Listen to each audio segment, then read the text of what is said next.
ধরে হাই বন্ধুরা, এই যে দেখো আমি বেশ কয়েকদিন ধরে ঘর গুছাতে পারছিলাম না।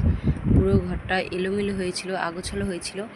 আমার ছেলের বইগুলো সব আগোছালো করে রেখেছিল। আজকে গুছালাম ঘরটা। দেখো কেমন লাগছে ঘরটা, একটু বলবে কেমন হয়েছে গুছানোটা।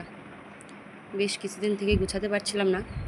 ফেসবুকের কাজ করতে করতে সব কিছু এলোমেলো হয়ে গেছে। সব সময় শুধু মাথায় একটাই টেনশন, একটাই চিন্তা যে ফেসবুকে কি করে কাজ করব, কি করে সফলতা পাবো, দাদা ভাই দিদি ভাইদেরকে কি করে সময় দেব।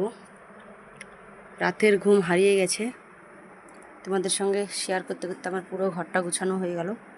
এই যে দেখো কেমন লাগছে, একটু বলবে ঘরটা গুছানো কেমন হয়েছে। ঠিক আছে বন্ধুরা, কমেন্টে জানাবে। টাটা বন্ধুরা।